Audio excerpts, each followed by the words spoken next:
Hey Leibniz, stop kicking my seat. Quit whining. What a jerk. Indeed he's a jerk. Welcome to part 4 of Blaster Master 03. Jason is still putting up with Leibniz's shit, very different from Eve's tender loving approach. Anyway, here's another new thing about BMZ3, teleporting. So this is the mass driver facility. If we launch G-SOPHIA to NORA as is, SF air defense would shoot us down. We need the special tag that Kane mentioned to disguise it as freight. Gotta find that disguise tag somewhere. Look at you, living your best fugitive life. We have bigger problems. The mutants got here before us. There are even some blackouts too. I bet all that polluted water is their doing as well. Looks like it will damage G-SOPHIA too, so we better stay out of that stuff. We barely have any supplies and gear as it is, so G-SOPHIA giving out now will really put us in a rough spot. How can you stand driving a vehicle with tires? Maybe you think that since you're always flying around in Garuda, but vehicles usually have tires, you know?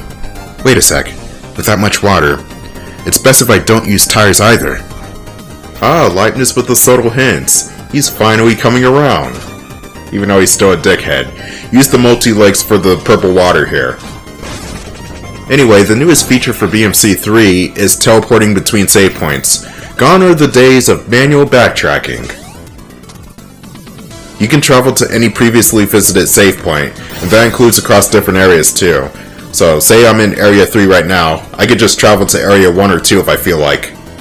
But I have to be on a save point if I want to travel to another save point. It's good implementation right there. Something that 01 should have had, but it didn't, but that's a whole nother story. Another life up! This stage's theme is based on electricity, and if you're familiar with Mega Man X, which quite honestly you should be, because it's a fantastic game, why haven't you played it yet? It's kind of like Spark Mandrill's stage.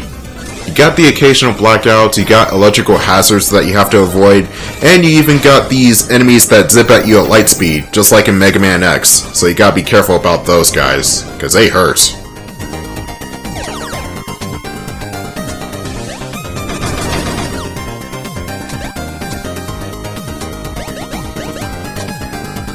I'm definitely getting Batman the video game flashbacks from this song, mainly on the Genesis version, not the NES version. Man, a whole bunch of Sunsoft references in this one game alone. It's not even just Sunsoft that they're referencing, they're going all out. They're referencing other Inti Creates games, they're referencing Capcom. Quite honestly, I wouldn't be surprised if Eve or Jason in an optional conversation just blurt out, "Rocket Launcher!"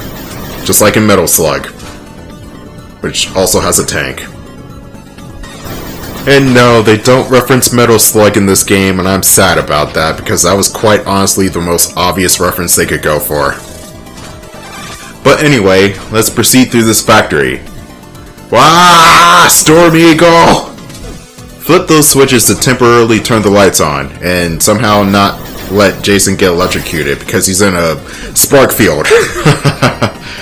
Maybe his suit is insulated, who knows? Well, then again, if Jason's suit can survive the vacuum of space, or the bottom of the ocean, or getting shot, or getting stabbed, or even getting petrified into stone, then surely his suit is insulated enough to withstand electricity. The superdimensional space part of Area 3 is not that much different from General Area 3. It's just kind of a gateway to get to the next part of the area. I do like the background of this location though. When it's lit up, obviously, there we go. It reminds me of some sort of giant space elevator, even though that's not really what it is, it's just a background decoration. Kind of reminds me of the Skyhook from Star Wars The Force Unleashed, or the space elevator from Ace Combat 7. Kinda weird how there's a giant tower in the background on the superdimensional space side, but on the normal space side of things, we're inside. I don't get it. Anyway, there's an important item that we need to get for G-SOPHIA to explore more of this area right here. Alrighty then, this dungeon introduces new mutant enemy types, and they are freaking annoying. You got these 3 dragonfly enemies that will circle Jason like vultures. And I hate them. Use the lock-on striker to hit them because they're difficult to hit otherwise. And not only are they difficult to hit, but they are also bullet spongy too, for some odd reason. The main gimmick for Area 3's dungeons are to activate these generators in order to get these platforms moving. But it's the most counterintuitive shit you've ever seen. So here's the thing. You'll find these big green glowing balls, crystal balls mind you, and you have to activate them by using the lock-on striker, an electrical weapon. Problem is, if they land on solid ground they won't do jack, but if they land in water with the electrical weapon, they'll activate everything, granted if there's a generator nearby in the water to begin with. If you touch the water when it's electrified, this hurts Jason. Doesn't insta-kill, but it hurts a lot.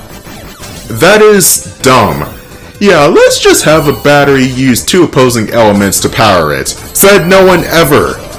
That's like mixing fire with gasoline, just to make it goddamn light. There's also the problem of the crystal balls falling into the abyss if your timing is off. Comes with a nice subtle Mode 7 graphic, sort of, but not really. Oh, looks like this room was corrupted by Screen 256. We'll never find Eve like this. God damn it, I'm gonna have to end the video. No, this is just another area where we're supposed to enter super dimensional space. But first we're gonna have to clear out this room of baddies. Crosswave for the win. Anyway, time for another anime as fuck transformation scene. I am Iron Man. No, you are not, Jason. Anyway, you have to use the green crystal balls in order to light the area up. And the only way to do that is with the lock-on striker. The good thing is, there is no water in this area, so you don't have to worry about electrifying it and getting hurt. Oh god, it's Evil Eve again. Get away from me! Okay, I'm going to say this right now. They somehow managed to turn one of the hottest female protagonists of all time into something creepy. Thank you, Blastermaster03. And also the internet. Well, at least there's still Tifa. There's nothing creepy about Tifa. Yet.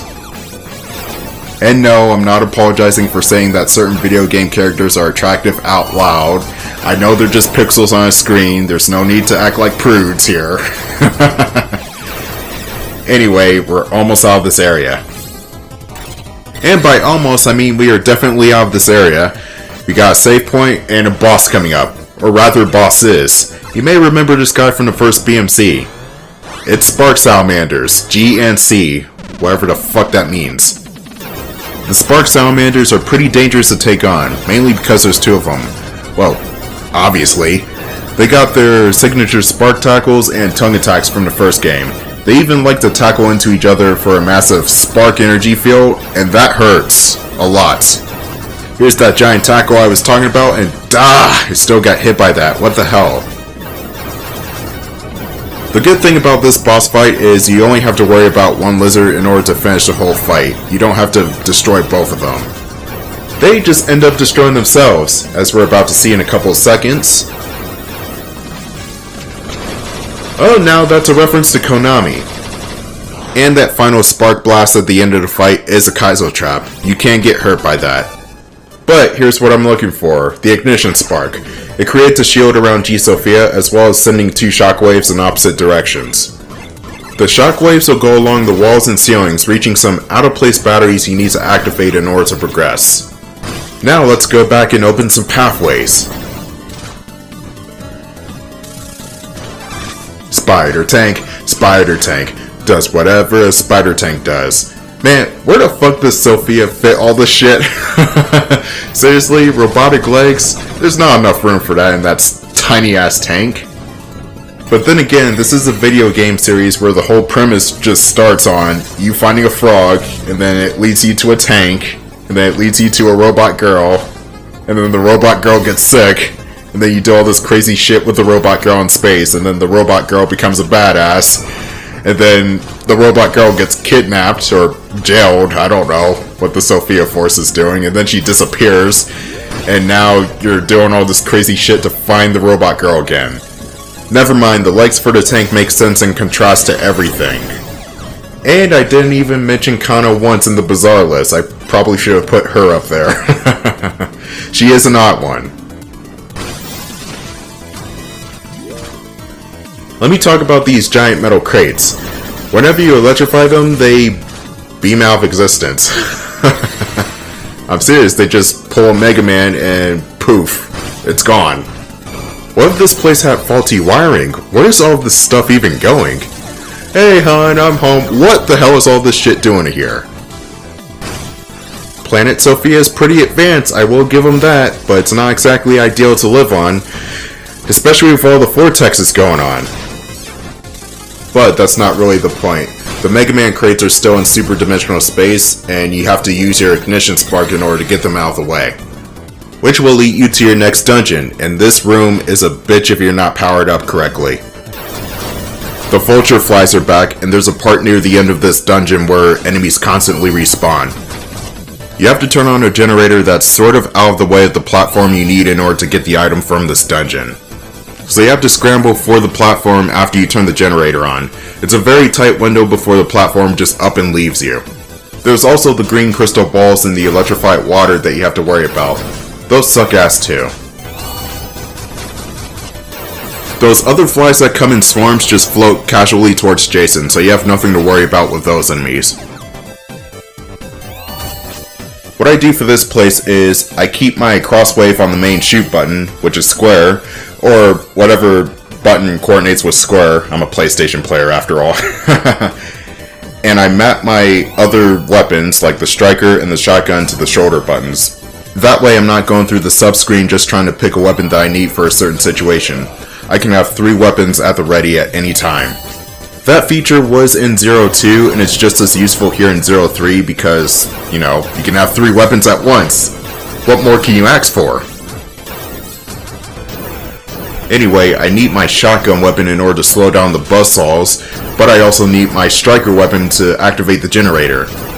What I should have done was activate the generator right away and got on that platform, but the buzzsaws are kind of in my way, so they need to die. Those guys are taken care of. Except for Vios, but he goes down super quickly, so I don't care. I don't have any energy guards on standby, so I need to keep from getting hit too much. Otherwise, Blaster Master will become... blasted. Boomer Commander. That's the generic brand name for Blaster Master. Or maybe it's just a really old, out-of-shape Jason Frutnik. Okay, I gotta keep that name. Boomer Commander. What the fuck? That sounds like a Scott Pilgrim gag item that will be at Wallace Wells' secret shop. Buy Boomer Commander! Classic Metroidvania, but the tank is sold separately. Use your fist, genius! So what the description of that item would say. Alright, here's the respawning enemies bit. You have to try your best to cut through all the nonsense and get to the generator. With enemies that appear right on top of you. This particular spot sucks. Weave in and out of the spawn points. The safe zones are actually the tiles that are segmented off by the bottomless pits. Basically, if there's a pit to the right or left of you, you're safe from enemies spawning on top of you, but you still have to shoot them in order to clear the way. That's my best synopsis for how to get around this area, but there's also this generator, which is kinda bullshit. You have to wait for this crystal ball to get on screen, activate it, have the water get electrified, which reaches the battery to activate these platforms, and I'm already taking too many goddamn shots. That's why I'm recommending the 3-gun shortcut. The strife is well worth it though, as we get the spinning reflector. Adds a shot reflecting effect to your spin dash. It's a cool ability once you get the timing down. Whenever you spin dash, a shield will form around Jason and he'll block any projectile coming his way and turn it back on the enemy. And I do mean any projectile, that includes explosions. So Jason could just turn an explosion into a bullet and throw it back at the enemy. He is overpowered in this game. But the bad side to the spinning reflector, hell, even Jason lampshades it in one of his conversations, the animation's super quick, and it's almost frame perfect, so when you mean to reflect a shot, you may just end up taking a hit because the animation just ended right there. Good news is, I know how the frames work, so I could just do it on pure instinct now. Sort of. I'm going to get the map for this area next. The mass driver facility is pretty straightforward, and I think it's the smallest area in the game, actually. Oh, that's weird. Or at least it feels small because of how everything is so closely connected to each other. Anyway, this room has the map. The reason I couldn't get in here before is because G-SOPHIA didn't have the ignition spark to move all those crates. The ignition spark is crucial to getting the map in this area, as well as, you know, beating the game, obviously. And here's the map of the mass driver area. What the hell is a mass driver? Ass driver is what it should be called. But no, on a serious note, who came up with the concept of a mass driver? It's like launching random shit into outer space through a gun. Why is that a thing? Feels like I've seen it somewhere before, but I can't place my finger on it. I'm sure I'll remember that other show where I seen a mass driver. Anyway, I have to go back into super dimensional space in order to get to this one boss who will give me a super special item. This particular section in super dimensional space is more dangerous because dimensional distortions make a return. Oh boy, I hate this. Ah! Good thing I had energy guards when I ran into that distortion, otherwise that would have been really bad. Do not use the multi-leg when passing underneath the distortions. It raises the hitbox just a little bit, and it's still high enough for you to actually touch it and die. It's brutal. That's one of the tougher areas of the game because A, the distortions, make sure you don't have the multi-leg on, otherwise you'll take damage and die. And 2, it's dark. You gotta light the way with the ignition spark.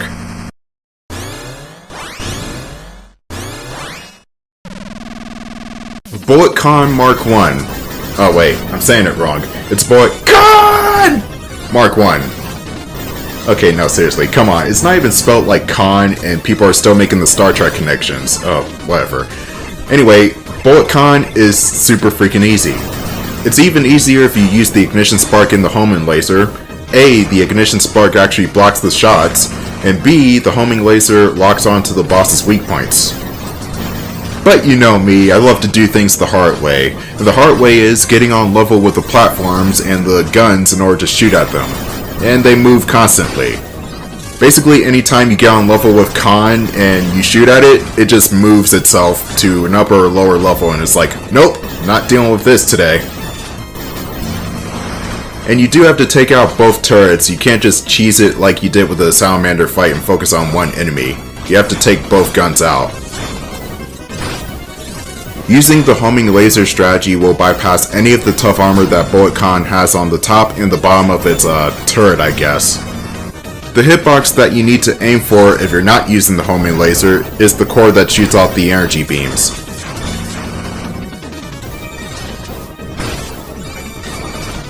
Make sure you don't drain both your blue bar and your orange bar at the same time. That spells bad news if you do. I'll explain that in a couple of minutes. But for right now, we're going to get a special weapon, and it's really freaking awesome, actually. And that special weapon is... as soon as I kill this guy...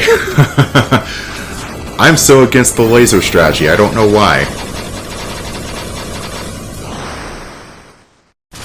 The weapon in question is...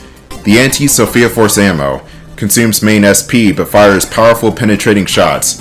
Will basically one-shot any droid-type enemy, including the SF droids, those suck, and will pierce right through any enemy in the game.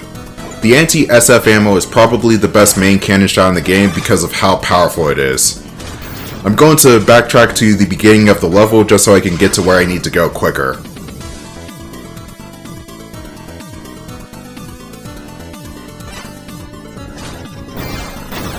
That spider droid would have taken like 5 shots with the regular ammo, but with the anti-SF ammo it takes 2. But as I was saying before I cut myself off, you do not want to drain both SP bars, as that will put you in a state of high vulnerability and your shields will be down. If you take a hit when both of your SP bars are down, the tank will explode instantly, regardless of any energy guards or any health you have left over. You will die in one hit. In other words, being reckless with your SP consumption is no bueno. Be sure to check up on your SP gauges occasionally. This is where all the freight is launched into space. We need to disguise G-SOPHIA before we can launch it safely. First things first, we gotta track down the disguise tag. If we had a map, we could pinpoint its exact location. Ribbit?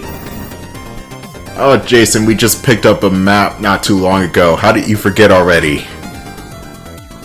Leibniz, I forgot where I put the map. Where is it? Hey, fraud fuck. What's that on the screen right there? Oh, it's the map! Oh, damn it, Jason. But yeah, that's where we need to go in order to get to the next area of the game. But we can't do that yet because we still have to go through this part right here. We couldn't get past this door earlier because we did not have the means to activate it just yet. But now that we do, we can look forward to more surprising goodies like energy guards. This section right here requires you to go as Jason alone in order to get to this rather suspiciously placed checkpoint in order to summon Sophia.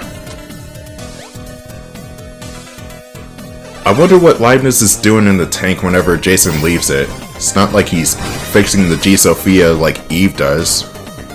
Who knows, maybe he's jacking it. And no, not like Leibniz is trying to steal the tank again, more like he's having a date with his right hand. He too could be a blaster masturbator. Oh god, that sounded really ridiculous coming out loud. Oh, I did it again! Stop it! I'm not even at Kana yet and I'm already making the lewd jokes. Shit. Goddamn blue humor. Leibniz is just chilling out, doing Leibniz things. He's not going to help Jason, that's for damn sure, so he's sitting back, trying to watch him suffer and hopefully die. But the funny thing is, whenever you die in the tank explodes, so there goes Leibniz. And it's not like Leibniz is going out with you, so he's not going to see Jason die if I die. So, where's the satisfaction in that? I know Leibniz said he didn't care how Jason bites the dust, but I'm still imagining him just plotting his big old scheme of trying to slit Jason's throat from behind. Hey Leibniz, That's why you shouldn't have a gunner in the back, genius. That was a bizarre subject, but Leibniz is one of those characters where you can't easily just call him an edgelord because, well, he is an edgelord, but there's way more to him than that. And, in a way, the Jason and Leibniz dynamic is kind of like the Jason and Eve dynamic, except reversed. Oh, there goes that terminology again, reverse, this game's favorite word. I mean, think about it. You got Eve, helpful, spunky, kind of adorable. And then you got Leibniz, who is rude, obnoxious, and would probably want to throw you off a cliff if he got the chance.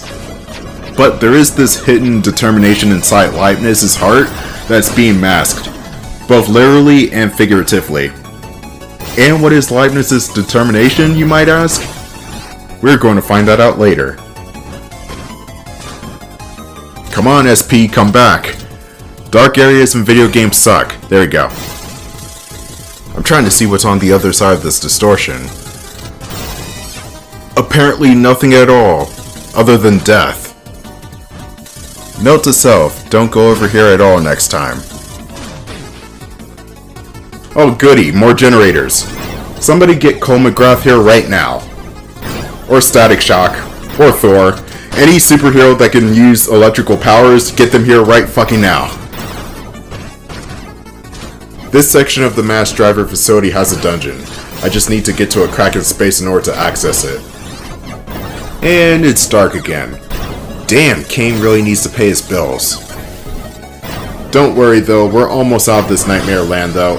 Oh. Okay, that's weird. The generators and the doors are still lit up in the dark, as well as the crates. That's...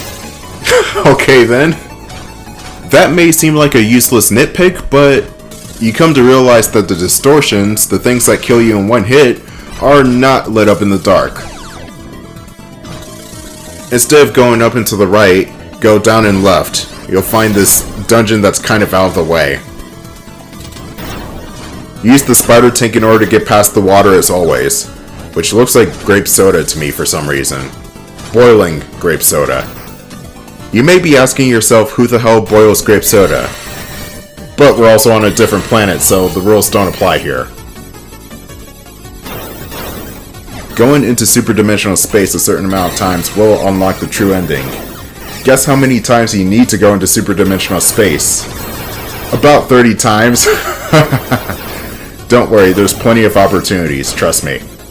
The game will also be kind enough to give you subtle hints as to whether you've achieved that goal or not. One clue that will tip you off to the good ending of the game is the sub-weapons menu. I'll elaborate more on that when the moment presents itself. Let's just say that key art that I showed 2 videos ago is very important. Jason's definitely got his priorities straight. But never mind that, we got more superdimensional space stuff here, as well as more items to collect. There's a power-up for Jason in this dungeon that will come in handy for when you're in a pinch.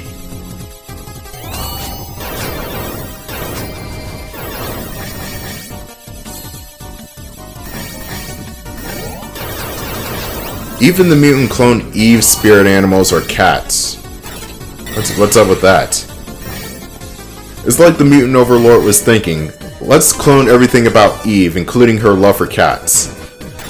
But not her bust size, we can't get too gratuitous now, and we're only working on limited resources.